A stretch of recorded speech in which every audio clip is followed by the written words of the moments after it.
poderia pensar assim, queridos: não é eu que vou colher mesmo, né? Quer ser frouxo? Seja frouxo, aí sofre na vida, problema deles.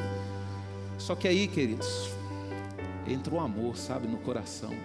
Fala: não, vamos pregar assim, vamos dar uma oportunidade para aquele que realmente quer ser abençoado por Deus.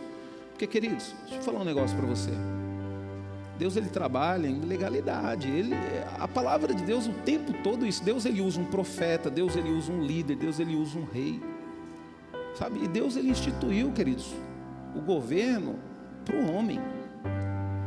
E se o homem se ausentar, não fizer o que ele tem que fazer, o que vai acontecer? Por exemplo, a gente está num país que tem uma república, e na república a gente tem um presidente. Ele é o presidente. Se o presidente não faz o que ele tem que fazer, que é o quê? Ele tem que pegar os recursos que é gerado pelo povo e investir no povo e pelo povo, né? O que vai acontecer quando ele não faz o que é correto? Vai dar problema, queridos. Vai dar confusão, vai dar briga, vai aumentar a criminalidade, pessoas vão morrer. Então isso acontece dentro de um lar, queridos. Quando o homem, ele se ausenta da posição dele de sacerdote, o que acontece? Vai dar problema. O filho vai criar sem referência de pai, sem referência de homem. E aí depois o que vai ter? Vai ter as dificuldades. Então, por exemplo, você é homem, Deus, ele deu algo para você, ele deu um governo na sua mão. Você tem que cuidar. Você casou? Casei. Então, a primeira coisa que você tem que fazer é dar a sua vida pela vida da sua esposa, é lutar por ela, é fazer dela uma mulher feliz, mesmo que seja necessário você se arrebentar de trabalhar o dia todo. E não vai ter problema isso para você, sabia? Porque nós homens já sabemos disso. Não tem problema a gente se arrebentar de trabalhar e fazer outro, e trabalhar final de semana, porque pelo bem-estar da nossa família, nós que estamos na frente do governo, a gente sabe que isso é fundamental. Sabe, queridos? Pastor, mas e quando os papéis invertem? Aí você vai descobrir quando os seus filhos crescerem, casarem, quando vierem os seus netos, aí você vai descobrir. Porque infelizmente, queridos, a gente não tem o costume de acreditar muito no que as pessoas falam, mas a gente acredita no que a gente vive, sabe? Por isso que hoje, queridos, eu falo para você que o tempo mais precioso que eu tenho é com as minhas filhas. Porque não adianta nada eu correr atrás do mundo, ter o mundo inteiro, e se amanhã uma dessas filhas minhas me dá dor de cabeça, para mim não vai ter mais sentido a vida. Para mim não vai ter mais sentido, porque eu amo essas meninas a ponto de entregar a minha vida pela vida delas, sabe? Então eu vou investir no meu tesouro. Eu descobri que o meu tesouro não é o meu trabalho, o meu tesouro não é a igreja, sabe? O meu tesouro aqui nessa terra, queridos, é a minha família. Então vou investir o tempo na minha família, sabe? Primeiramente Deus na minha vida. Deus é o centro de tudo. Sem Deus nada disso teria. E depois a minha família, sabe, queridos? Então você, homem, assume essa responsabilidade. Faça dos seus filhos grandes homens e grandes mulheres de Deus. O seu objetivo de homem não é ser bem-sucedido financeiramente. O seu objetivo é fazer com que os teus filhos sejam homens e mulheres bem-sucedidas que buscam a Deus. Amém? Vocês querem ouvir a palavra de Deus? Eu já falei sobre isso, queridos, mas eu vou falar de novo. O título da ministração é a morte de uma igreja. Viu? Eu vou falar um negócio para você, queridos. O inimigo, ele vai trabalhar o tempo todo para nos matar como igreja. O tempo todo. Porque ele sabe, queridos, que se a igreja estiver viva, ele não pode fazer nada contra a igreja. A igreja, ela está viva. É que nem, por exemplo, o ser humano, né? O que nos dá vida? É o sangue, é o fluido da vida, é o sangue que é responsável em movimentar. Por exemplo, quando uma pessoa, ela tem uma detecção, o cérebro dela parou. Então a pessoa, ela é declarada à morte quando o cérebro para ou quando o coração para, né? Às vezes a pessoa, ela consegue viver sem um rim, às vezes consegue viver com um problema no fígado ali, né? Um pouquinho de gordura. Mas, por exemplo, o médico detectou morte cerebral. Por quê? Porque ele viu um exame e ele percebeu que não tem fluxo sanguíneo no cérebro. Então quer dizer, o fluxo parou de ter movimento, então morreu. né? E um corpo, a mesma coisa, quando o coração para, aí morre tudo, porque o fluxo para no corpo todo. É a mesma coisa uma igreja, queridos. Nós precisamos do quê? De Deus nas nossas vidas. Então, quando o fluxo de Deus para de fluir através de nós, morremos como igreja. Pastor, como assim? Você vai entender na ministração, você vai compreender. E é isso que você tem que lutar, queridos. Deixa eu falar um negócio para você. Com o nosso corpo não é assim, nós não lutamos para sobreviver? Para que você come? Hoje, né, graças a Deus, Deus tem nos abençoado, a gente come para se divertir, né? Então você vai passear, vamos comer. Vai fazer isso, vamos comer, né? Um amigo vem, vamos comer, vamos fazer um churrasco. Então a gente usa a comida como diversão. Por quê? Porque nós somos pessoas prósperas e abençoadas. Mas na verdade nós não temos que nos alimentar para quê? Para sobreviver. Eu gosto muito de uma frase que o sogro do Irineu falava, né?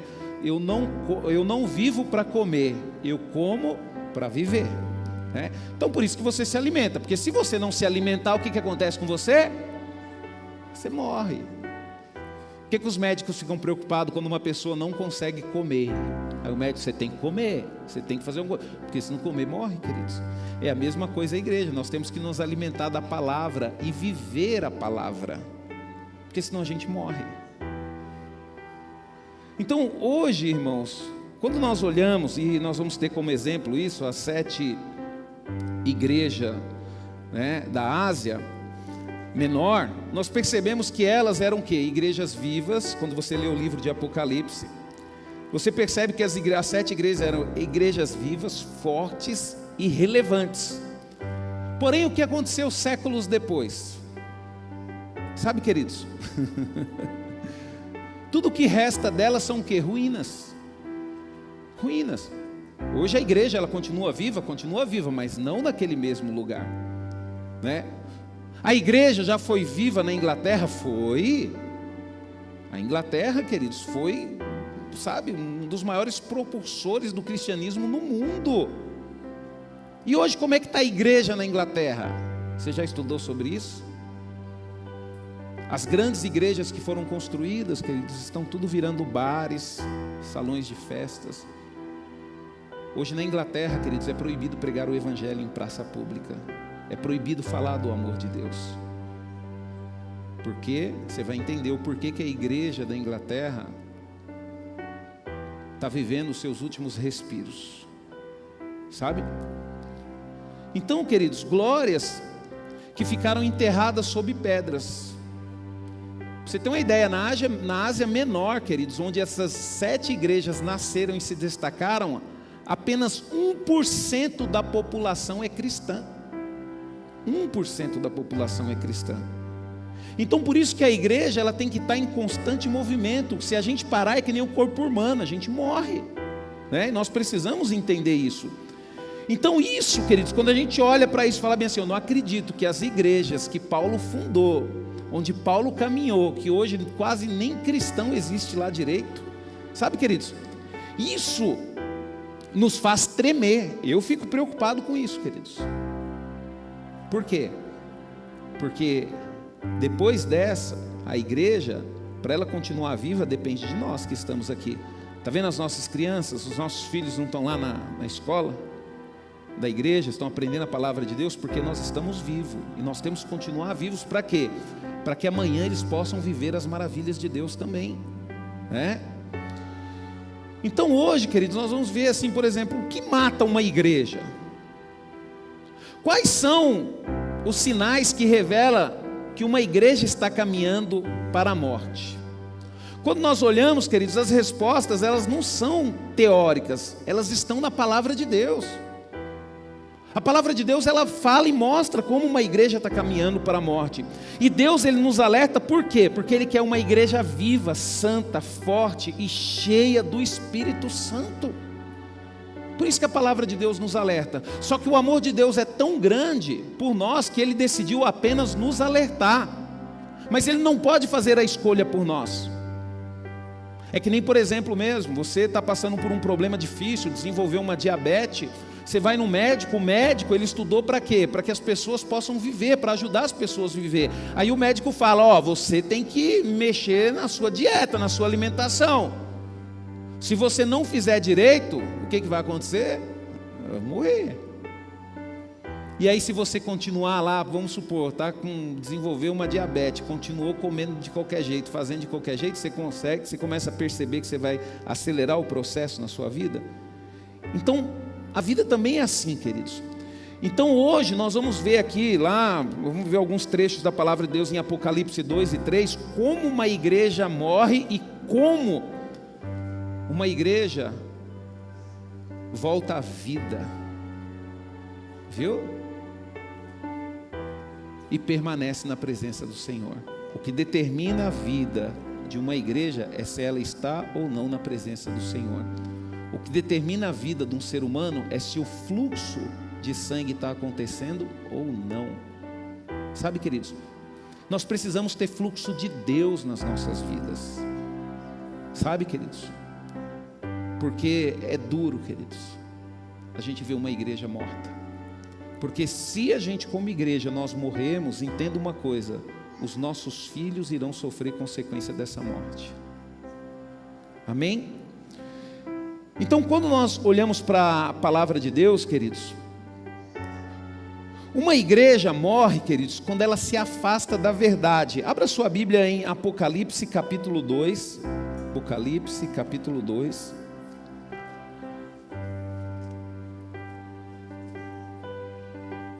Amém?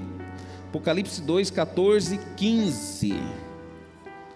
A palavra do Senhor, ela diz o seguinte, ó: todavia, eu tenho algumas coisas contra você.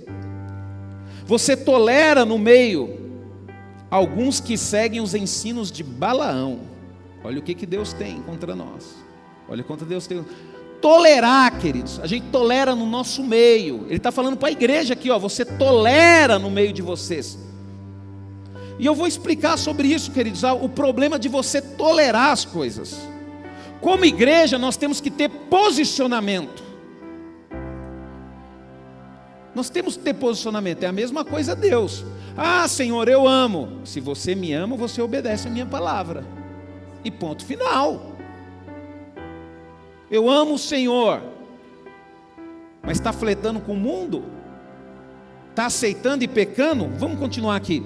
Todavia você tolera no meio de vocês alguns que seguem o ensino de Balaão, né? Alguns que seguem o ensino de Balaão, que ensinou Baraque a armar ciladas contra o povo de Israel, envolvendo-o em pecados sexuais e estimulando a ir às festas de ídolos. Sim, existe algum desses mesmos seguidores de Balaão entre vocês que seguem os ensinos dos nicolaítas.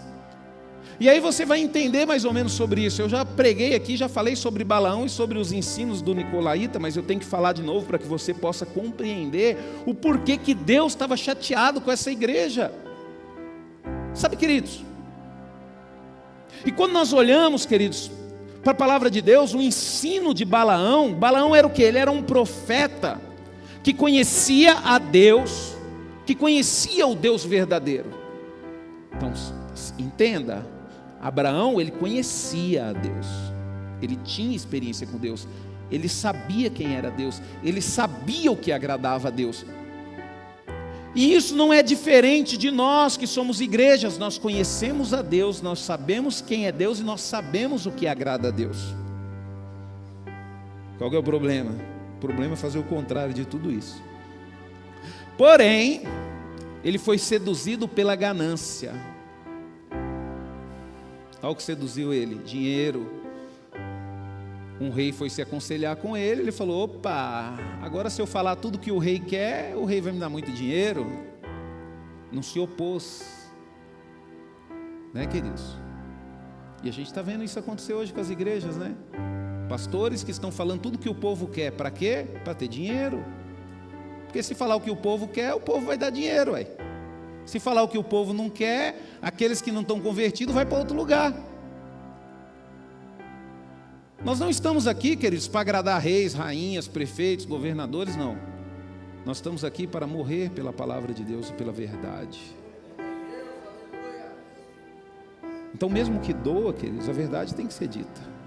A verdade tem que ser dita. Então, quando nós olhamos a palavra de Deus, a gente vai ver tudo isso acontecer lá no livro de Números, lá do capítulo 22 ao 25, que ele aconselhou o rei, falou: ó, não tem como acabar com esse povo. Deus está do lado deles, já era. Mas tem uma forma de você fazer, é tirar Deus do lado deles. Como que você deve fazer? Faz eles pecarem. Induz eles ao pecado, porque se eles pecarem, eu conheço a Deus, eu sei que Deus não habita no meio ao pecador, Deus não habita na vida do pecador. Então faz eles pecar. E foi isso que aconteceu, queridos, né? Por quê? Porque ele não podia amaldiçoar Israel diretamente. Então ele sugeriu que os inimigos seduzissem os israelitas a praticarem idolatria e imoralidade sexual. Se esse povo adorar outros deuses e for imoral sexualmente, a gente tira a presença de Deus da vida deles e a gente arrebenta eles. É a mesma coisa do diabo, queridos. O diabo, ele sempre vai fazer você cair nesses dois pecados. O pecado da idolatria, naquela época poderia ser imagem, hoje pode ser o dinheiro, hoje pode ser a família, você pode idolatrar a sua família, né? Hoje pode ser a música, você pode idolatrar a música, né? E o segundo, queridos, é trabalhar dentro do nosso desejo, que é a imoralidade sexual, que é aquilo que o corpo humano deseja, né? E aí o que acontece? Se ele conseguir fazer isso, o que vai fazer? Você vai causar a ira de Deus sobre o povo. E o que representa hoje, queridos, né? Esse pecado de Balaão no meio da igreja, a tentação de misturar o quê? A fé com práticas pagãs ou contrárias à palavra, sabe? Eu sirvo a Deus, mas no mundo as pessoas namoram de qualquer jeito, então também vou namorar de qualquer jeito. Não, mas eu sirvo a Deus. Ué, mas está servindo a Deus e está praticando aquilo que o mundo pratica? Não, as pessoas do mundo não existe mais esse negócio de casar, agora é só morar junto, está tudo resolvido. E outra coisa, não tem problema não. As pessoas do mundo praticam hoje, às vezes, não quero casar com homem, então mulher casa com mulher, homem casa com homem, porque o mundo isso é normal. Mas eu vou na igreja. Mas já aceitou as práticas mundanas como coisa normal na sua vida. Então o que acontece? Você não tem a presença de Deus, você tem a ira de Deus.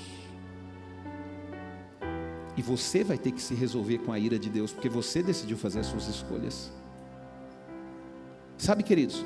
E Balaão sabia disso, queridos, né? A busca por prazer, riquezas ou influência, mesmo que isso envolva comprometer valores cristãos. Por exemplo, não importa o que eu vou fazer com a minha vida, mas eu vou conquistar isso, mesmo que eu tenha que me rebaixar, mesmo que eu tenha que... Que é isso, queridos? Misericórdia. Nada disso tem valor na nossa vida se Jesus não for o centro.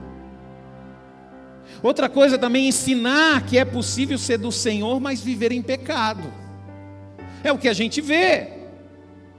Nós somos tão inocentes, queridos. Tem pessoas que são tão inocentes que as pessoas pegam aquele pastor top, que tem, sabe, um videozinho top, que fala com uma voz que mexe lá com a nossa alma, que você fala bem assim, é impossível esse cara estar falando besteira. Por quê? Porque você já foi seduzido com tudo aquilo que foi feito no vídeo para te seduzir. A verdade, ela não está tão próxima de você, você não consegue identificar. Aí o camarada vai lá e fala que nós somos o centro de Jesus, que nós vivemos na época da graça e que a gente pode fazer o que a gente quiser.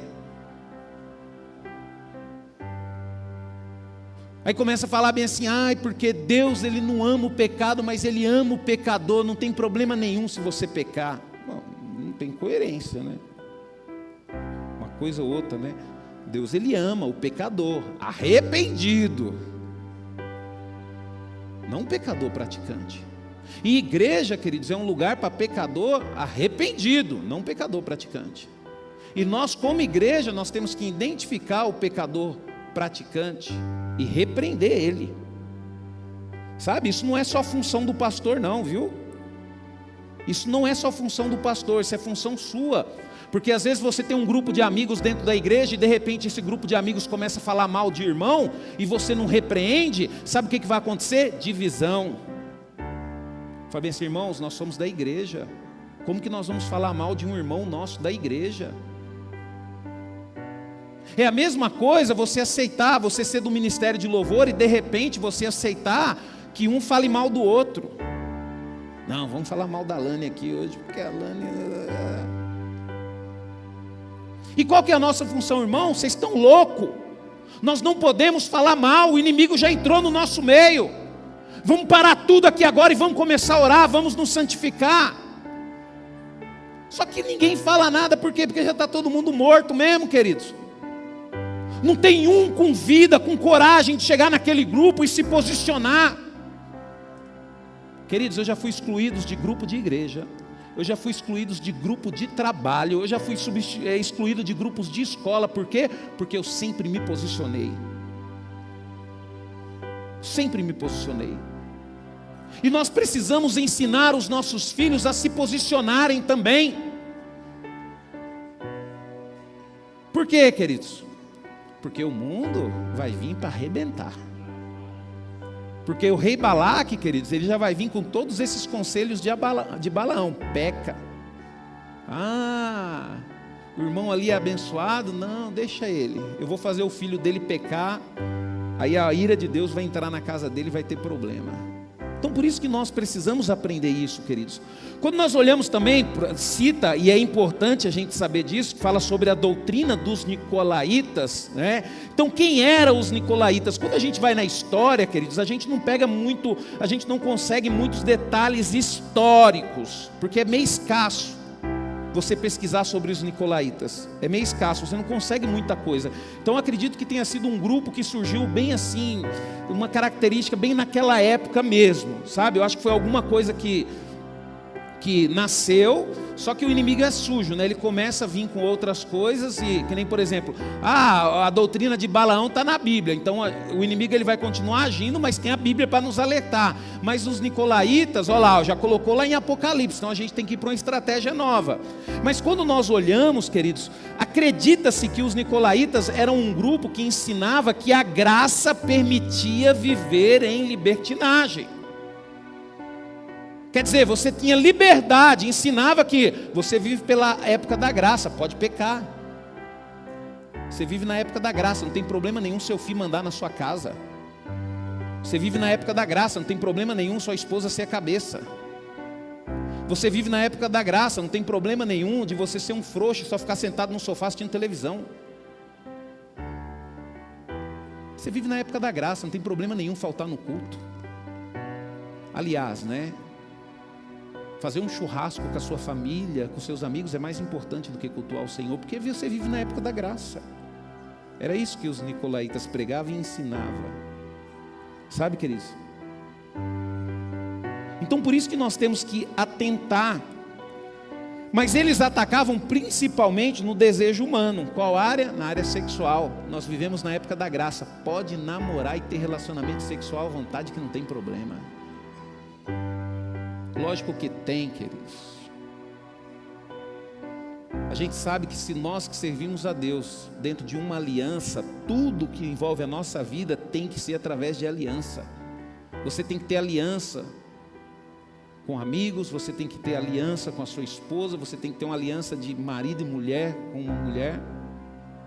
Sabe por quê? Porque esse é o sistema de Deus, é aliança, é se comprometer, é ter palavra. Sabe, queridos? Então, queridos, o que eles propunham? Eles propunham uma liberdade extrema em nome da fé, sem compromisso com a santidade. E o que representa hoje? Uma graça barata, que não leva à transformação de vida. Tipo assim, Deus te ama do jeito que você está e pode continuar. Não, queridos, Deus ele te ama. Mas Ele vai atuar na sua vida a partir do momento que tiver uma mudança de vida. Não pode continuar do jeito que está. O pecado ele tem que ser interrompido aqui. Deixa eu falar um negócio para você, queridos. A gente serve a Deus, passa por luta, por dificuldade. Enquanto o povo de Israel estava firme com o Senhor, alguém conseguia derrubar eles? Quando eles se afastavam, aí vinham os problemas, as lutas, a enfermidade, as pragas. É isso que nós temos que trazer para as nossas vidas, queridos. Entenda uma coisa: quando você tem uma aliança com Deus, os seus problemas é de Deus. Deus, ele vai estar com você. Mas entenda uma coisa: se você escolhe pecar e se afastar do Senhor, os seus problemas é seu. Deus não tem mais nada a ver com isso. Por quê? Porque o nosso Deus é um Deus de aliança. Então a ação dele nas nossas vidas é através de uma aliança. Ah, pastor, mas não é pelo amor? Sim, queridos. É que nem você casa, né? Ah, não, eu vou fazer aliança com essa mulher porque Deus falou que eu tenho que ser de aliança. Não, querido, você vai fazer uma aliança porque você ama, porque você gosta, porque você quer estar perto. E é assim que tem que influenciar, queridos, as nossas vidas cristãs. Você faz uma aliança com Deus porque você ama, não porque você quer as bênçãos dele, né? O ensino de que é possível seguir Jesus sem renunciar, sem santidade. É isso que o Nicolaíta fala. Não, é possível seguir Jesus, você não precisa renunciar a nada. Você não precisa nem de santidade para seguir a Jesus. O relativismo moral dentro da igreja, que ele tolerando o pecado em nome da liberdade. Como que nós temos que fazer para identificar, queridos, se nós estamos dentro dessas práticas? Se nós estamos mortos como igreja? Primeiro, examine se você ainda crê, defende e vive a palavra. Você tem que ser sincero com você mesmo. Olhe para dentro de você e vê. Você crê? Creio. Você vive? Vivo. Você defende? Defendo. Glória a Deus, você está vivo. Ou para você tanto faz? Tanto faz, pastor, para mim. Tanto faz para mim vir para uma igreja no domingo e ir para outra. Tanto faz para mim vir para a igreja domingo e ir para o samba à tarde. Tanto faz. Queridos, tanto faz mesmo. Você já viu algum defunto comer? Você já viu algum defunto levantar e fazer um churrasco? Por quê? Porque não há vida, queridos, para ele. Agora é só o desgaste natural mesmo, né? Outra coisa que nós temos que identificar, queridos, sabe? A igreja, ela é viva, queridos, quando os pastores guardam os seus púlpitos com zelo. O que significa isso? Não é qualquer pessoa que sobe para cantar ou pregar em cima do púlpito. Porque um pastor de uma igreja viva, queridos, ele vai ser cuidadoso com isso, porque ele vai entender que o púlpito pode gerar morte para a igreja inteira. Aí eu pergunto para você: como, queridos? Eu lembro que uma vez, né, chegou um pastor na igreja, nós estávamos lá na Golfinho, aí um diácono chegou para mim: ô pastor, você é um pastor que está nos visitando. Eu falei: glória a Deus, velho, ele está nos visitando, deixa ele aí visitar, né? Aí, acabou o culto, aí o diácono me questionou: ô pastor, eu conversei com o pastor lá, falei que o senhor ia dar uma oportunidade para ele, e o senhor não deu. Eu falei: você falou, eu não falei. Não, mas o senhor tinha que ter dado uma oportunidade para ele, porque ele é pastor. Ele falou que é pastor, eu não sei. Eu não conheço a vida dele, eu não ando com ele. Como que eu vou dar oportunidade para uma pessoa que eu não conheço? Não é? Então, queridos, eu sou muito zeloso em relação a isso.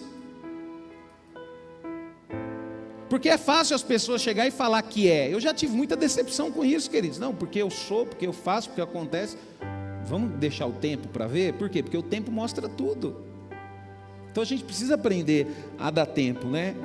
Então, queridos, nós precisamos disso. Famílias, queridos, precisam voltar a examinar as escrituras diariamente. Por exemplo, você se preocupa em, junto com a sua família, conhecer, buscar as escrituras, ler? Você se preocupa com a salvação do seu esposo? Você se preocupa se seu esposo está firme com Jesus? Amor, você está assistindo muito o jogo do Corinthians, eu não estou vendo você ler a Bíblia. Ô amor, você está lendo muito sobre o Corinthians e não está lendo a Bíblia, né, Fernando? Já pensou? A Vivi, a preocupação dela tem que ser essa. Tem que falar bem assim: pô, Você está direto com a camiseta do Corinthians, assiste o jogo da Corinthians, mas eu não vejo você ler a Bíblia e fazer a oração. Aí a Vivi já tem que mandar real para ele, falar bem assim, ó, Corinthians não leva para o céu não, viu? Corinthians vai te levar para o inferno. Quem leva para o céu é Jesus, viu? Tem que mandar, Vivi, umas indiretas de vez em quando. Chegar para ele e falar bem assim, se você se dedicasse para ler a Bíblia no tempo que você se dedica para ver as coisas do Corinthians, vixe, Deus já tinha até te arrebatado. Né, Vivi? Aí você tem que falar também para ele, Vivi, se você se dedicasse a evangelizar os irmãos, igual você fica postando nos grupos quando o Corinthians ganha, Barueri inteiro já está salvo. Por quê, queridos? É porque isso é típico, né, dos corintianos e dos palmeirenses. Né? Quando ganha, aparece nos grupos. Vai, Corinthians, é nós, né? Os palmeirenses também. Quando perde, né, Ala? Ninguém vê, né? Você vê o Ala no grupo quando o Palmeiras perde? Você vê no grupo o Fernando falando alguma coisa quando o Corinthians perde, Ala? Então, queridos, nós precisamos focar, levar a nossa família a focar em Jesus, tirar todas as distrações da vida dos nossos filhos. Sabe, queridos, o mundo vai colocar distrações, redes sociais, programas, né, aplicativos de filmes, tudo hoje para envolver os nossos filhos, e a gente acaba percebendo o quê? Que sem querer nós tiramos as escrituras do nosso meio. Nós deixamos de conversar sobre Deus dentro de casa, deixamos de ler a Bíblia dentro de casa. A Bíblia que deveria ficar aberta para os nossos filhos lerem, deveria ser o brinquedo dos nossos filhos, está esquecida, né? Às vezes com a esposa, poxa, você para discutir problema financeiro com seu marido, fica pegando no pé dele por causa disso, por causa daquilo, fica pegando no pé do coitado porque deixou a toalha na cama, está no pé do coitado porque não toma banho para dormir, tadinho do bichinho. Deixa o bichinho dormir sujo. Tem que pegar no pé dele e falar, amor, vamos ler a Bíblia, vamos orar. O pastor Rubens falou que é o seu sacerdote. E a partir de hoje, isso é no início, viu, mulher? Depois você deixa ele assumir a liderança. Porque às vezes, né, para ele poder crescer, tem que dar um empurrãozinho nele. E mulher faz isso com excelência. Vocês mulheres são... Não tem, para lançar filho e lançar marido melhor do que mulher, não existe. Não existe. Aí você pode usar e falar, pastor Rubens falou que você é o sacerdote. A partir de hoje, antes de trabalhar, você vai ter que orar por mim e me abençoar. Eu quero sair de casa abençoada pelo meu sacerdote. Né? Aí na hora que vai acordar o cara, estou com sono. Que isso, rapaz? Sacerdote tem que ser o primeiro a acordar. Tem que estar de pé antes da esposa. Eu estava conversando com um casal, né? Aí eu estava conversando com a esposa dele. Eu falei bem assim, não aceita esse negócio de um marido não saber fazer café. O marido não pode saber cozinhar, mas fazer café ele tem que fazer, porque o marido é o sacerdote, é o vigia. Ele já acorda cedo, tá com uma xícara de café, já acorda a esposa assim, com amor, acorda e já dá uma xícara de café sem açúcar para ela. Acorda aí, amor, fiz para você, toma esse trem aí. E eu vou falar para você, mulheres, se você gosta de café, seu marido tem que saber fazer café. Você tem que ensinar a fazer café, viu? Então nós precisamos entender isso, queridos. A palavra de Deus, ela tem que ser o centro nas nossas famílias. Se a nossa família está dando mais importância, queridos, para o vestibular, para o Enem, para a escola, para o trabalho, do que para a palavra de Deus, queridos, significa que a nossa família está morrendo e nós não estamos percebendo, viu? Uma igreja também, queridos, uma igreja, ela morre, né, quando se afasta da verdade, mas uma igreja também morre quando se mistura com o mundo. Olha só o que a palavra de Deus diz em Apocalipse capítulo 3, versículo 3 ao 6. Diz o seguinte, lembre-se, pois, de que você recebeu e ouviu, guarde-os e arrependa-se. Se você não vigiar, virei como um ladrão, e você de modo nenhum saberá em que hora virei contra você. Mas você tem aí em Sardes umas poucas pessoas que não contaminaram as suas vestes. Elas andarão comigo vestidas de branco, pois são dignas. O vencedor será assim, vestido de branca. De modo nenhum apagarei o seu nome do livro da vida. Pelo contrário, confessarei o seu nome diante do meu Pai. Dos seus anjos, quem tem ouvidos, ouça o que o Espírito diz à igreja. Queridos, olha só que interessante, quando Jesus está falando aqui, porque aqui é Jesus que fala, ele fala bem assim, ó, mas vocês têm aí em Sardes umas poucas pessoas que não contaminaram as suas vestes. Aí Jesus fala bem assim, ó, elas andarão comigo. Jesus não fala, vocês andarão comigo, vocês irão viver uma eternidade comigo. Não, vocês têm aí algumas pessoas que ainda não se contaminaram, elas andarão comigo. Sabe, queridos, e é isso que nós temos que tomar cuidado. Por que que elas andarão com o Senhor? Porque elas não negaram a santidade, porque elas não se misturaram com o mundo, porque elas não aceitaram as práticas mundâneas como práticas normais de vida.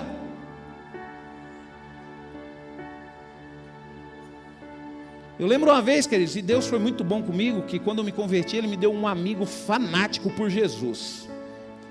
E esse amigo meu, um dia estava no meu carro, e eu tinha acabado de me converter, e naquela época a gente andava com CD, né? Eu peguei a época, eu sou um privilegiado, queridos, eu agradeço a Deus. Eu peguei a época do vinil. Quem aqui é da época do vinil? Então nós somos privilegiados. Eu peguei a época do vinil. Se eu perguntar, deixa eu ver aqui, se eu perguntar para a Sofia o que é um vinil, você sabe, Sofia, o que é um vinil? Você não sabe o que é um disco de vinil, não, Sofia? Quantos anos você tem? Ah, a fita você sabe, né? A fita cassete você sabe, né? Aquela pequenininha de música, não a de filme. A fita você sabe, né? Mas você já teve um toca-fita? Você já teve uma fita na sua coleção de música? Nunca teve? Não, mas já teve música no CD. Já teve uma coleção de música com CD? Também não. Olha aí, queridos. Queridos, a gente pegou a época do vinil, a época da fita cassete, a época do CD, da ficha do telefone, né? Olha só, queridos, você vê como que nós somos privilegiados. As crianças de hoje em dia não sabem o que é isso, né?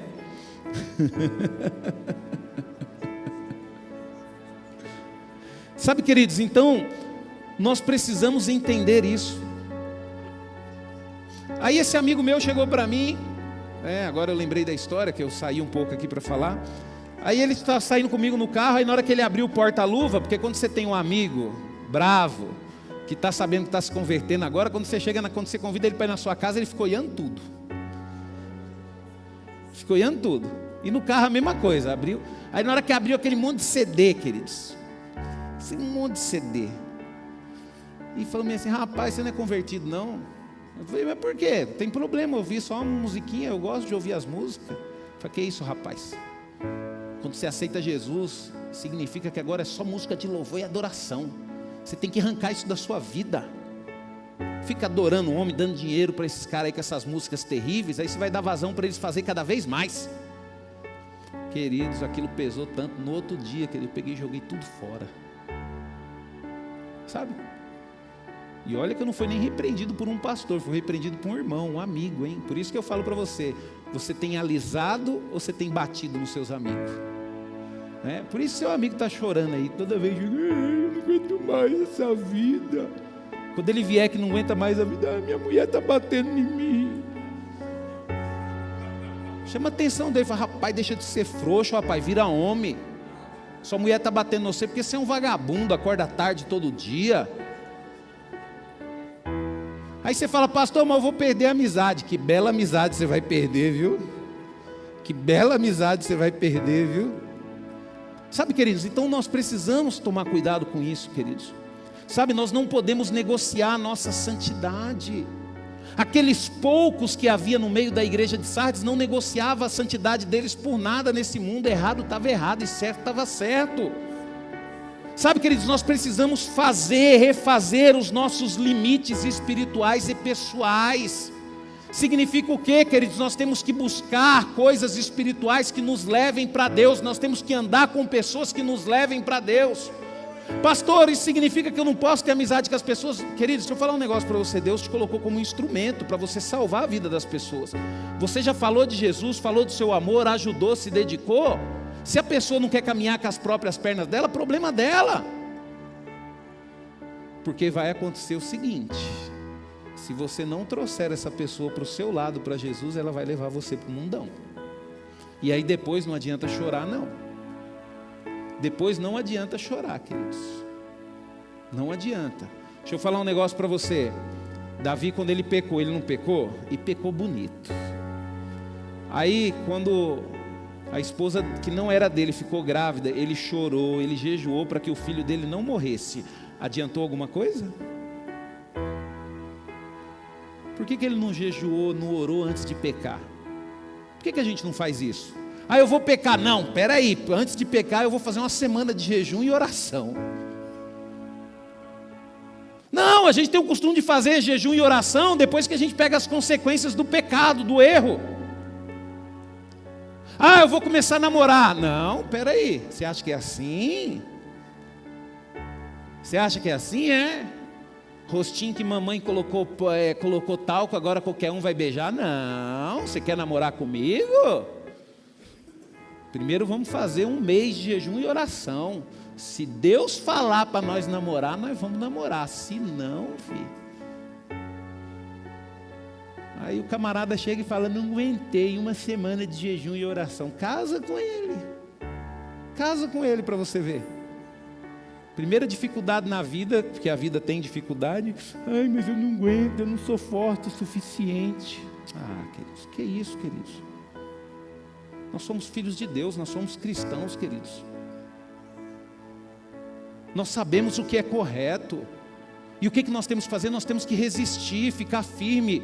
Porque se nós não ficarmos firmes, queridos, nós não vamos andar com Jesus na eternidade. Uma igreja morre, queridos, quando ela não reconhece a sua decadência espiritual. Todos nós, queridos, precisamos aprender a reconhecer quando nós estamos em decadência, não só espiritual, mas em todas as áreas da nossa vida. Quantas pessoas sofrem financeiramente, por quê? Porque em determinado tempo tinha um bom emprego, ganhava bem, só que em determinado momento teve que se aposentar ou teve que sair da empresa. O que aconteceu? A renda diminuiu.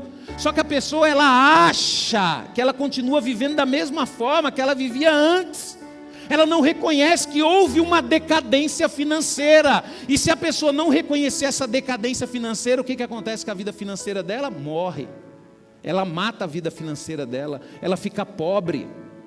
Então a gente tem que o tempo todo falar: opa, não dá para a gente mais levar essa vida não. A gente teve uma decadênciazinha aí, Vamos ter que cortar isso, cortar aquilo, cortar para quê? Para que a gente não venha passar necessidade lá na frente. Olha só o que a palavra de Deus diz, querido. Então por isso que muita gente morre, queridos, porque não percebe que está em decadência espiritual. E você precisa reconhecer que você está em decadência espiritual, porque esse reconhecimento vai te fazer buscar Deus. O duro, queridos, é quando você já está lá no chão espiritualmente e ainda fica respirando santidade. Sabe, queridos? Olha o que a palavra de Deus diz em Apocalipse 3, 16 e 17.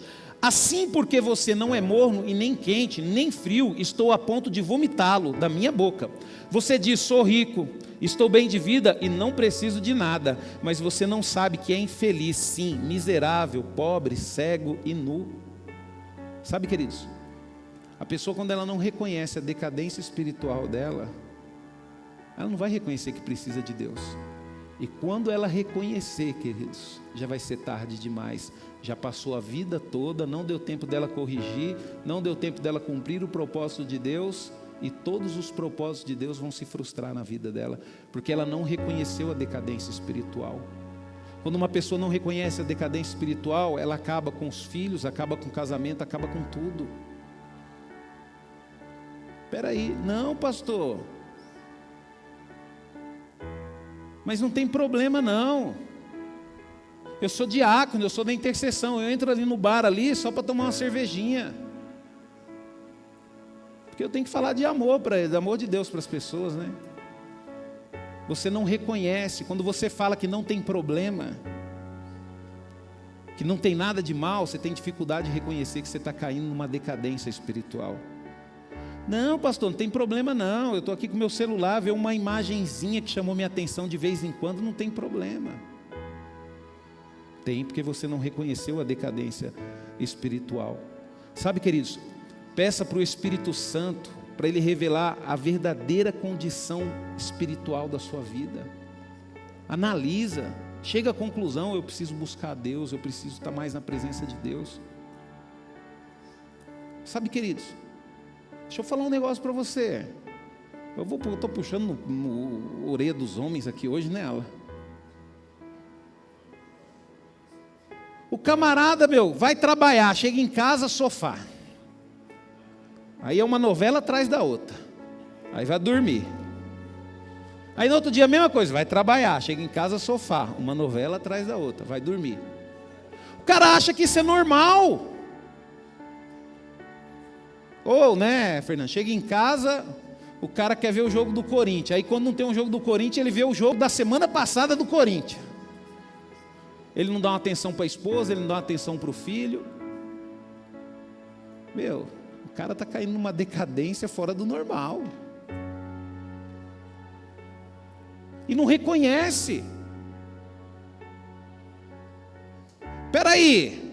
Ah, pastor, mas eu trabalhei o dia todo até que horas? 5 horas da tarde, 6 horas? Vamos lá, né? Mas que hora que você vai dormir, desgramado? Ah, pastor, eu vou dormir 11 horas da noite. Então, não dá para produzir alguma coisa dentro de casa, nesse horário que você está em casa? Não dá para ser produtivo com a sua esposa? Por que ficar só no sofá, só no celular, só? Aí a mulher vai falar alguma coisa, eu estou cansado. É uma decadência, queridos. Uma igreja, queridos, morre quando separa a obediência da vida. Preste atenção, queridos, nisso, que isso aqui é muito sério. Olha o que diz a palavra de Deus em Apocalipse 2, 4, 5. Tenho, porém, contra você o seguinte: você abandonou o seu primeiro amor. Lembre-se por de onde caiu, arrependa-se e volte à prática das primeiras obras. Se você não se arrepender, virei até você e tirarei o seu candelabro do lugar. Quando eu falo que uma igreja, queridos, ela morre quando ela separa a obediência, porque quando você conhece a Deus, você identifica a desobediência e no seu primeiro amor, você se compromete a fazer tudo aquilo que é correto. E você vai lá, pede perdão para o seu pai, para a sua mãe, porque você chateou ele, e você vai lá, deixa de andar com aquela amiga, e você vai lá e termina com aquele namorado, ou com aquela namorada que só foi um problema na sua vida, e você vai lá e conserta isso, aquilo. Por quê, queridos? Que o primeiro amor, ele te leva e te motiva a obedecer a Deus. Agora tem um problema, queridos, quando você tira a questão da obediência. Continua na igreja, mas faz o que você quer da sua vida. Sabe? Uma igreja, queridos, ela se mistura com o mundo, né? Ela deixa de obedecer quando ela adota valores, práticas e comportamentos que são contrários à palavra de Deus. Motivado muitas vezes por quê? Por aceitação, né? Como assim, pastor? Explico.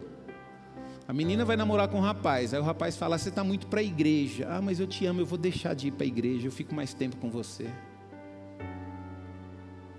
Você vai ficar com um cara desse, você está louca. Você tem que ficar com aquele cara que fala bem assim, amor, estou vendo a sua vida aqui, eu estou percebendo que eu preciso ir para a igreja. Posso ir com você na igreja? Posso estar em todos os cultos do seu lado? Porque nós precisamos buscar a Deus junto. Ixi, casa com esse daí, filha. Pelo amor de Deus, essa é a bênção de Deus na sua vida. Vai andar junto com você, vai buscar os valores que você busca. Ama a Deus como você ama. Sabe, queridos? Então nós temos que tomar cuidado com isso. Sabe? Nós temos que buscar ao Senhor de todo o nosso coração. Olha só o que a palavra de Deus diz aqui, ó, em 2 Coríntios 6, 15 e 17. E que harmonia pode haver entre Cristo e o diabo? Como pode um crente ser companheiro de alguém que não crê? E que união pode existir entre o templo de Deus e os ídolos? Pois vocês são o templo de Deus, a casa do Deus vivo. E Deus disse a respeito de vocês: eu morarei neles e andarei entre eles, serei o seu Deus e eles serão o meu povo. E por isso que o Senhor disse: larguem-se deles, separem-se deles, não toquem nas suas coisas imundas e eu receberei vocês. Sabe, queridos, Deus, Ele chama a igreja dele para uma santidade, para uma verdade e para fidelidade. Se você não está disposto a se santificar, se você não está disposto a ser verdadeiro, se você não está disposto a obedecer a Deus em fidelidade, como é que você vai ter um relacionamento com Deus? Como é que Deus vai se relacionar com você? Olha como que Deus trabalha, queridos, pelo amor de Deus. Quando Deus quis se relacionar com Abraão, Deus tirou Abraão da zona de conforto dele. Por que o relacionamento de Deus com Sansão não deu certo? Porque Sansão não quis sair da zona de conforto dele. Sansão, ele quis o poder de Deus, mas queria que as coisas fossem feitas do jeito dele. Aí eu pergunto para você, deu certo o relacionamento de Deus com Sansão? Não deu. Por que o relacionamento de Deus com o rei Saul não deu certo também? Porque Deus tinha um chamado para Saul ser rei conforme a vontade dele. Só que Saul decidiu fazer tudo o que ele queria, decidiu desobedecer a Deus. Relacionamento interrompido. Quando desobedecemos a Deus, queridos, o relacionamento é interrompido. Ah, pastor, mas Davi errou. Ah, queridos, concordo com você. Tanto que Davi, ele sofreu todas as consequências dos erros dele. E quando eu olho para a vida de Davi, eu vejo o quanto Deus é justo. E olha que Davi tinha um coração segundo o coração de Deus. Mesmo assim, Deus não deixou de aplicar a justiça dele na vida de Davi. E por que Davi continuou? Porque Davi, ele se analisava, ele percebeu que ele errou, ele percebeu que ele pecou, e ele se consertou e pediu perdão a Deus. E é isso que nós precisamos fazer, queridos. Sabe? É isso que nós precisamos fazer. E quando, queridos, uma igreja, ela se separa da obediência da vida, sabe? Quando os valores cristãos são pregados, mas não são praticados. Por exemplo, eu prego que um dos valores cristãos é que o homem seja o sacerdote dentro de casa, mas eu não pratico. Por quê, queridos? Estou morto, estou doente. Sabe, queridos, e nós precisamos tomar cuidado com isso.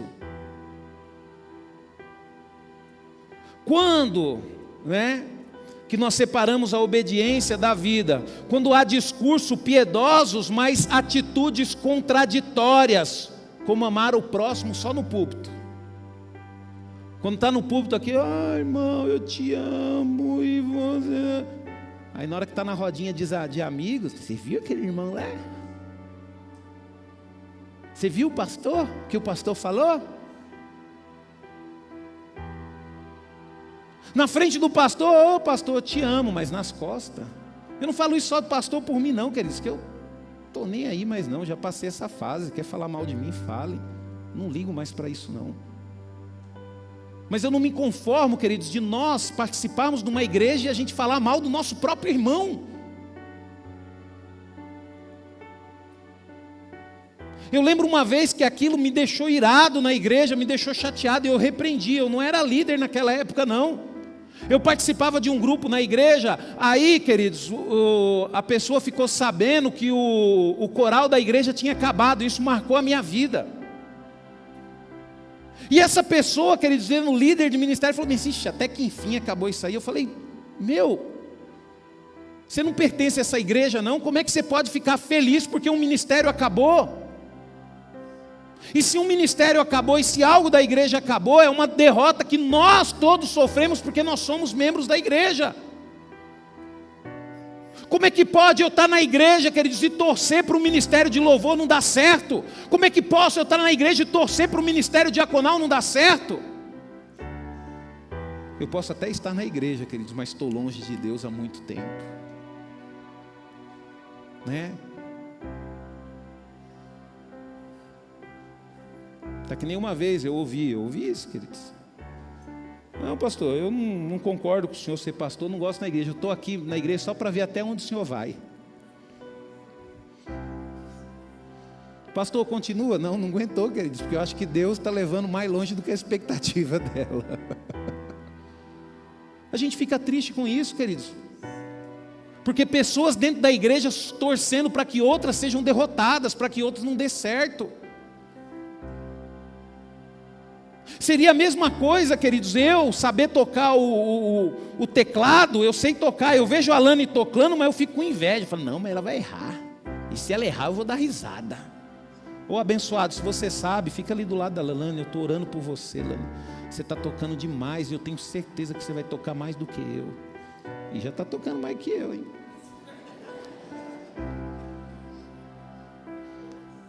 Isso é uma igreja, querido, saudável. A gente torce para que as outras pessoas dê certo, para que as outras pessoas tenham sucesso, sabe?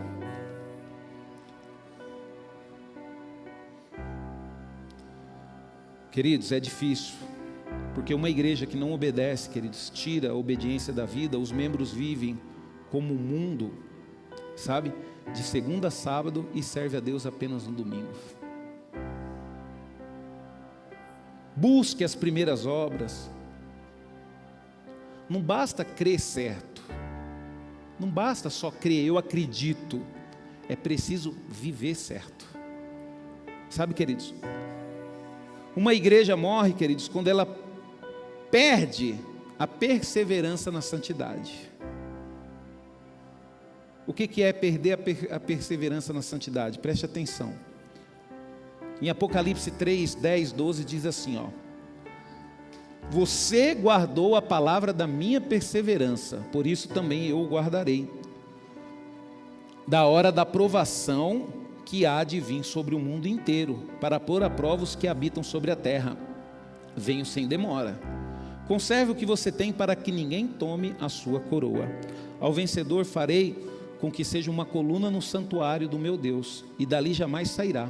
Gravarei sobre ele o nome do meu Deus, o nome da cidade do meu Deus, a nova Jerusalém, que desce do céu, vindo da parte do meu Deus, e o meu novo nome. Sabe, queridos, a santidade, ela é um processo contínuo. Santidade é algo que você tem que estar em santidade. Você tem que lutar não assim para ser santo, mas para ser santo você tem que estar em constante santidade.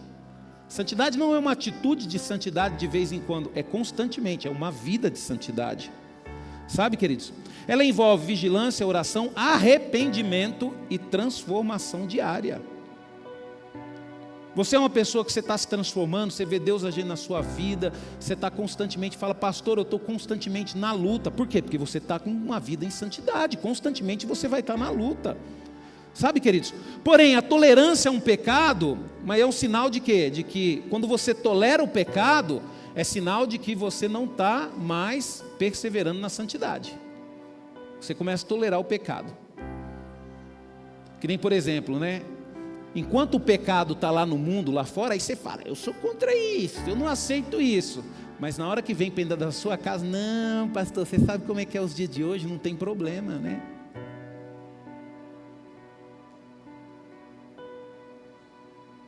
Só porque é da sua família você vai tolerar? Eu não estou falando para você deixar de amar, mas estou falando para você corrigir. Você impor a sua decisão. Filho, filha, eu quero deixar algo bem claro.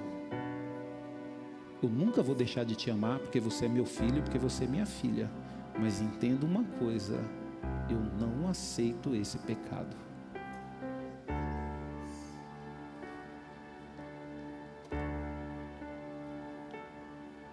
Sabe, queridos, e a igreja sofre, queridos, muitas vezes nós sofremos como igreja, por quê? Porque nós temos que nos posicionar, é mais fácil você aceitar. É mais fácil você não ter problema nenhum, só que as consequências, queridos, são piores. As consequências são piores. Sabe, queridos, quando o pecado deixa de ser confrontado e passa a ser ignorado ou justificado, a igreja perde a sua sensibilidade espiritual. É que nem um casal, queridos. O cara está casado, a mulher está casada, de repente um chega e fala: a partir de hoje eu não vou mais para a igreja. Por que você não vai para a igreja? Eu não vou para a igreja porque o Manuel olhou feio para mim. Não, amor, você está certo, eu vou continuar indo, você pode ficar... Não! Então eu vou sozinho? Só porque o Manuel olhou feio para você, você não vai para a igreja? Você vai sim, vai lá e vai se acertar com o Manuel. E vamos continuar firme na presença de Deus juntos. Sabe, queridos, nós temos que ter posicionamento. É que nem a mulher: eu não vou mais para a igreja porque as irmãs não estão me tratando bem. O marido já tem que mandar uma: você está lá por causa das irmãs ou por causa de Cristo? Você acha que ia ser fácil? Você fala que você não vai mais para a igreja, a partir de hoje nós vamos chegar 1 hora mais cedo. Tem que se posicionar, queridos. Aí você fala: pastor, aí não dá, pastor. Eu falei: deixa eu falar um negócio para você. Você quer ter paz? Antes de ter paz tem guerra, viu? Tem luta, viu? Você quer ter bênção na sua vida? Então você tem que lutar pelo seu cônjuge, viu? Deixa eu falar uma coisa para vocês. Às vezes, para a gente poder ganhar, é necessário perder. Não tenha medo. Se você está com Deus, não tenha medo de perder. Porque às vezes, queridos, o medo que a gente tem de perder as coisas faz com que a gente aceite qualquer coisa. Ah, não, mas ele pode ser assim mesmo, porque é melhor, né, ele ser assim, mas está comigo, do que ser assim e não está comigo. Sabe, queridos,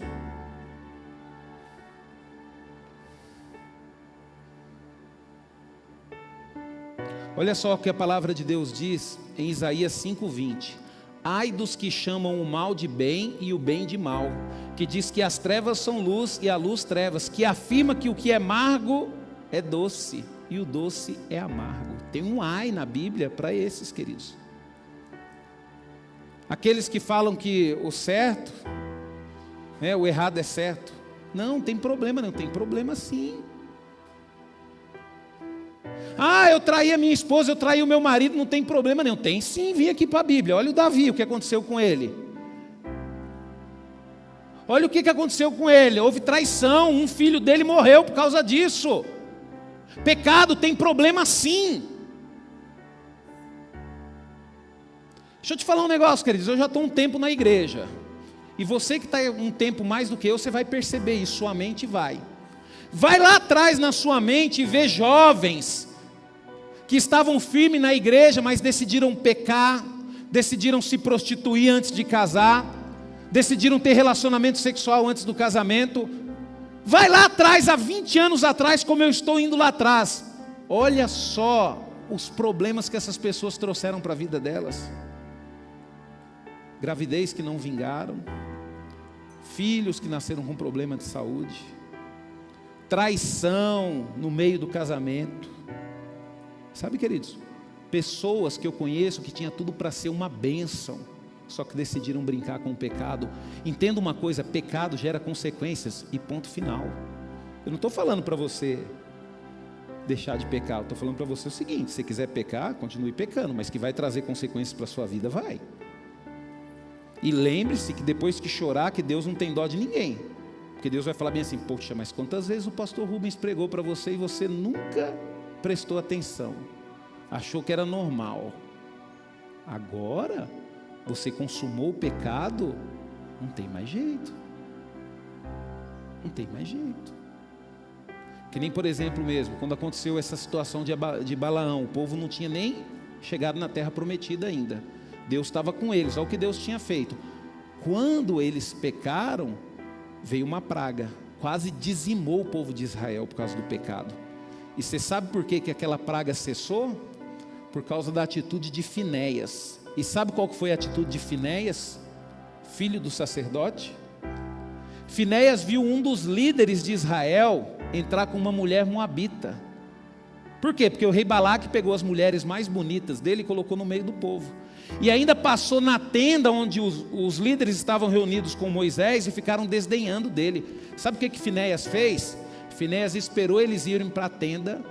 Quando eles estavam tendo relação, Finéias pegou uma lança e com um só golpe matou os dois de uma vez só. Sabe o que a palavra de Deus diz? Que por causa da atitude de Finéias, Deus fez cessar a praga no meio de Israel.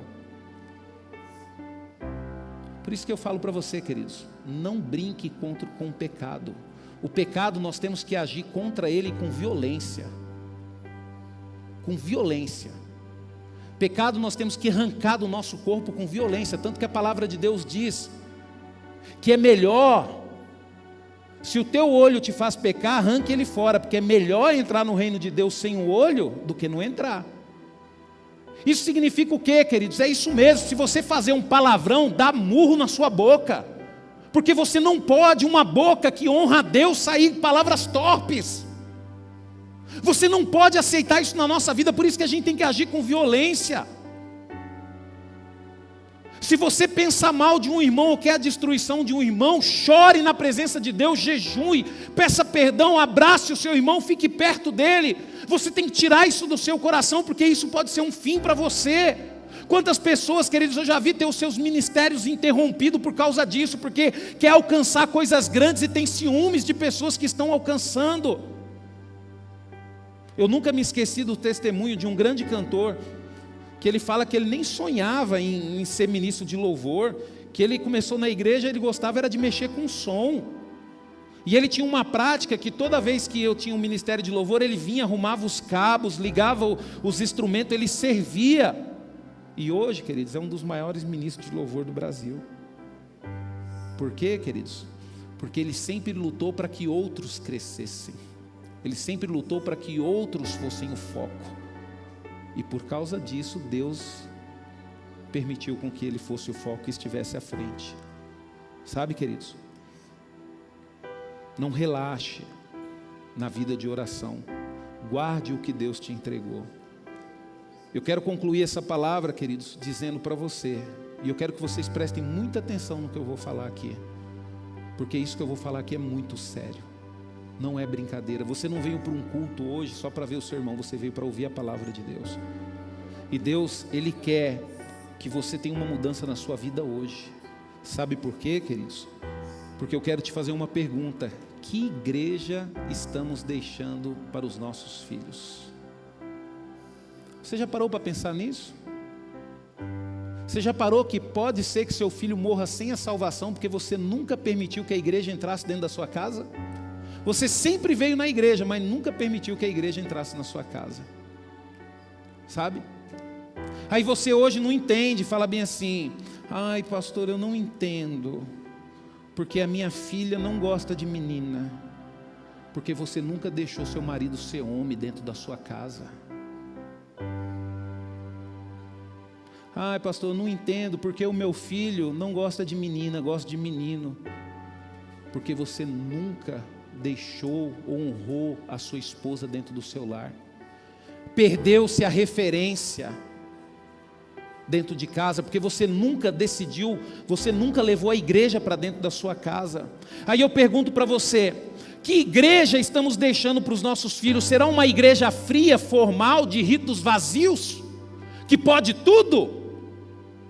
Sabe, onde a presença de Deus já não é sentida e onde o pecado é tolerado? É esse tipo de igreja que nós vamos deixar para os nossos filhos? Ou uma igreja que perdeu sua voz profética, que não ora, não confronta o mal e vive de aparências? Que igreja que nós vamos deixar para os nossos filhos? Aquela igreja que nós só vamos uma vez por mês? Como que nós vamos ter filhos fortes se nós, ao invés de ensinarmos os nossos filhos a buscar a Deus com força, com garra, estamos dando diversão, trocando o final de semana, trocando a igreja para ficar assistindo filme, para poder passear? Os nossos filhos vão valorizar exatamente aquilo que nós valorizamos. O seu filho nunca vai valorizar a igreja se ele não vê isso partindo de você. Sabe, queridos, nós temos que ser realistas com nós mesmos. Muitos de nós estamos mortos e achamos que estamos vivos.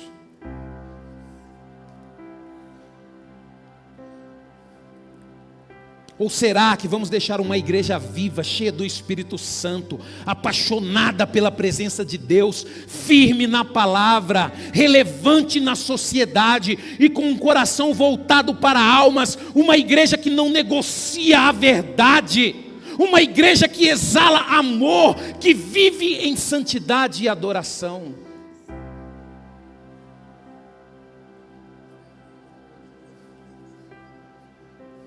É essa igreja, queridos, que nós temos que deixar para os nossos filhos. Sabe, queridos, eu ensino as minhas filhas a ser uma bênção na igreja. Eu falo para elas: filha, entenda uma coisa, ministério pastoral não é herança. Eu não sou pastor porque o meu pai foi pastor. Você não vai ser pastora porque eu sou pastor. Mas entenda uma coisa: o que Deus tem para a sua vida é coisa maravilhosa na igreja. Ame a igreja, filha. Busque o Senhor. Seja a igreja na escola que você estuda. Não se envolva em fofoca. Tenha o seu posicionamento. Sabe? Papai, eu aprendi sobre a teoria lá do Big Bang. Ah, papai, mas eu não acredito não, porque foi Deus que criou tudo. Como é que pode uma explosão nascer tudo perfeito? Mas é duro, né, papai? Porque a gente tem que estudar, tem que aprender, mas a gente não pode acreditar. Isso mesmo, filha. Sabe, queridos, nós precisamos como igreja, queridos, entender que não tem outro caminho. Não tem outra forma. Então por isso que a decisão é nossa. Se escolhermos a fidelidade agora, nossos filhos herdarão não apenas templos, mas uma fé viva, uma herança espiritual poderosa, um altar aceso que continuará iluminando as gerações. Mas se nos calarmos e nos conformarmos com o mundo, entregaremos a eles o quê? Ruínas espirituais, templos vazios e uma fé sem vida. Depende de nós, queridos. Nós somos a igreja do Senhor. A igreja, queridos, não é esse templo. E essa igreja, ela não tem que ser unida, forte nos princípios cristãos apenas quando estamos reunidos nesse salão, não. Nós temos que ser a igreja do Senhor aonde nós estivermos, principalmente dentro da nossa casa, dentro dos nossos lares. Você está bênção hoje porque você sofreu, porque você tem um pai e uma mãe que busca por você, por isso que você é próspera no seu trabalho, por isso que você é próspero na sua vida. Só que eu pergunto para você: os teus filhos têm a mesma coisa que você tem? Os teus filhos podem se gabar: eu tenho um pai que busca a Deus, que ora, eu tenho uma mãe que busca a Deus, que ora. Eu tenho uma mãe e um pai que não negocia princípios relacionados à igreja.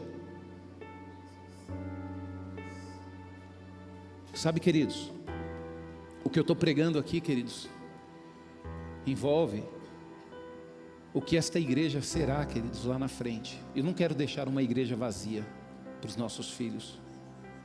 Não. Eu quero deixar uma igreja fervorosa, queridos, cheia de Cristo, cheia de Jesus. Por isso que eu não perco o meu tempo ficando sentado no meu sofá assistindo televisão. Não perco o meu tempo não, queridos. Tempo é o que eu tenho de mais precioso. Eu invisto ele buscando ao Senhor. Se tiver culto todos os dias eu vou estar na igreja. Eu não vejo a hora de chegar a semana da gratidão. Nós precisamos buscar ao Senhor, queridos. Os nossos filhos precisam de pais que busquem ao Senhor. Tem que ter diversão, lógico, temos que proporcionar diversão, bem-estar para a nossa família.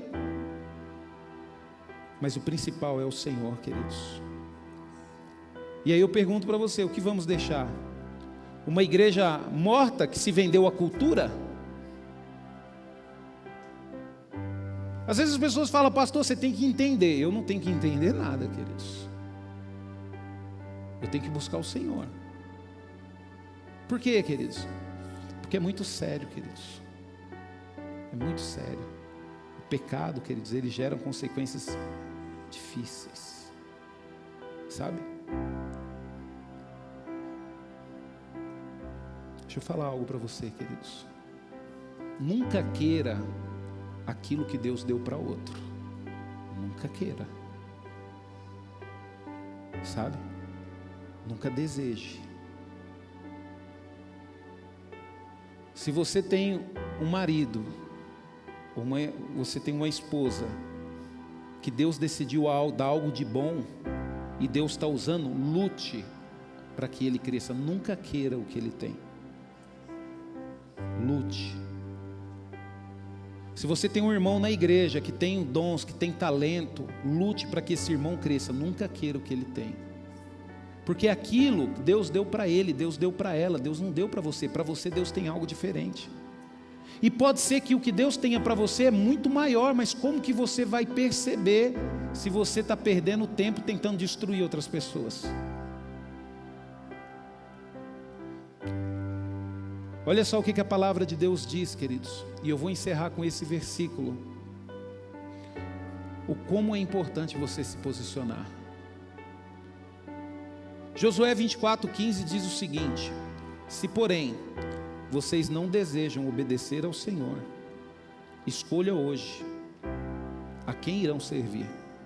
Se aos deuses falsos dos seus pais do leste do Eufrates, ou aos deuses falsos dos amorreu, em cuja terra hoje habitam. Deixa eu fazer um negócio para você, escolha. Você vai vivendo uma vida se agradando das coisas do mundo ou servindo a Deus? Aí Josué termina aqui essa frase de uma forma maravilhosa, queridos, que muitas vezes nós não usamos ela como um posicionamento, porque Josué ele usou essa frase, um posicionamento. Todo o povo, queridos, estava se levantando contra ele, todo o povo já estava se desviando da presença do Senhor. Ao invés deles dominarem a terra, eles deixaram com que a terra dominasse o coração deles. Eles viraram idólatra. E Josué identificou isso.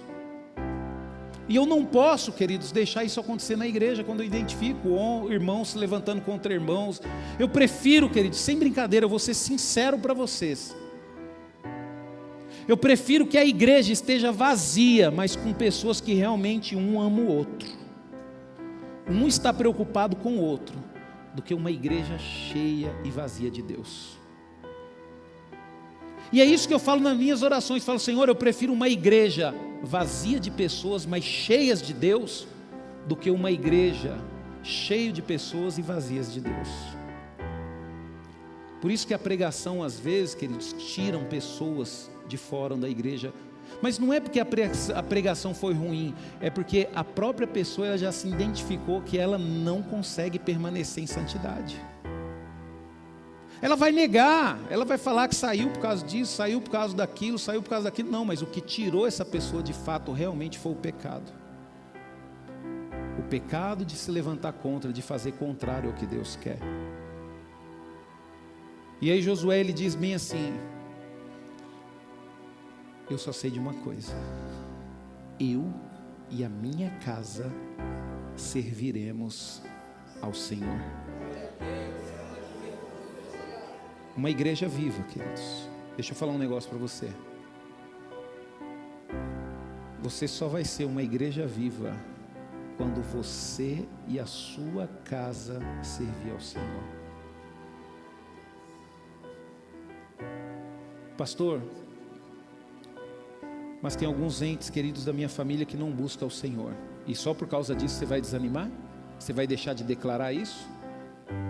Quando você deixa de declarar isso, deixa bem claro que você parou de pregar para os seus filhos, sabe? A gente tem pessoas aqui, queridos, que são pastores, que têm filhos que não estão na presença de Deus. Mas se eu perguntar para algum, você deixou de pregar para o seu? Não, pastor, toda vez que tem um evento, tem uma festa, eu continuo pregando. Por quê? Porque eu nunca desisti disso. Eu e a minha casa serviremos ao Senhor. Sabe, queridos, Você quer que você e a sua casa sirva ao Senhor, jovem? Eu quero, pastor. Então eu vou te dar um conselho: case com uma pessoa que já sirva ao Senhor. Comece a profetizar isso na sua casa. Case com uma pessoa que é firme nas suas decisões, que é firme nas suas escolhas, que não vai no embalo de outras pessoas, porque é essa pessoa que você está escolhendo que vai ser pai, que vai ser mãe dos seus filhos, viu? Se amanhã ou depois você tiver filhos fracos, pode ser até que a culpa não seja sua, mas pode ser porque você escolheu um cônjuge fraco.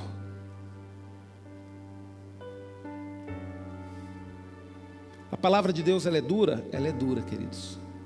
Mas é por isso que a igreja permanece viva até hoje. Vou pedir para você se colocar de pé, eu quero orar por você. Amém? Tome a decisão hoje. Que igreja você vai deixar para os seus filhos? Que igreja você vai deixar para os seus filhos? Senhor, em nome de Jesus, ó Pai, nós te louvamos, ó Deus, e te agradecemos, Senhor, pela tua palavra, Pai. Senhor, nós sabemos, ó Deus, que corremos o risco, Senhor, de como igreja morrermos, ó Pai, porque o mundo inteiro luta contra nós, Senhor. Os nossos filhos sofrem luta nas escolas, ó Pai. Nós sofremos luta, Senhor, até mesmo dentro da própria igreja, Pai. Mas eu peço a Ti, ó Deus, em nome de Jesus, Pai, e eu declaro, Senhor, que eu não irei desistir, ó Pai, que eu decido, Senhor, hoje, Senhor, deixar uma igreja viva, Senhor, para os meus filhos, ó Pai. Deixar uma igreja viva, Senhor, junto com os meus irmãos, Senhor, para os filhos, Senhor, de cada um dos membros da igreja, Pai. Uma igreja, Senhor, que jamais irá negociar, Senhor, a verdade, porque a verdade é, e ponto final, Senhor. Uma igreja que jamais irá negociar os seus princípios, ó Pai, porque é o Senhor, ó Deus, que é o dono das nossas vidas, ó Pai. Pai, em nome de Jesus, Pai, que o Senhor possa ajudar, Senhor, com que os meus irmãos, Senhor, possam tomar a mesma decisão que eu hoje, ó Pai, prometendo, Senhor, lutar, Senhor, e vencer o pecado, ó Pai, prometendo, Senhor, lutar, Senhor, e vencer, Senhor, as nossas vontades, ó Deus. Te peço, ó Pai, uma semana próspera e abençoada, ó Deus. Leva-nos, Senhor, aos nossos lares, debaixo da Tua paz, da Tua segurança, e nos dê, ó Deus, em nome de Jesus, Pai, um tempo de refrigério, Senhor, um tempo de vitória, Senhor, um tempo de crescimento na Tua presença. Levante suas mãos para os céus, que o amor de Deus, a graça do nosso Senhor e Salvador Jesus Cristo, e a doce consolação e comunhão do Espírito Santo seja sobre todos nós, uma igreja viva, hoje e para sempre. Amém. Deus abençoe vocês, queridos. Vão em paz em nome de Jesus.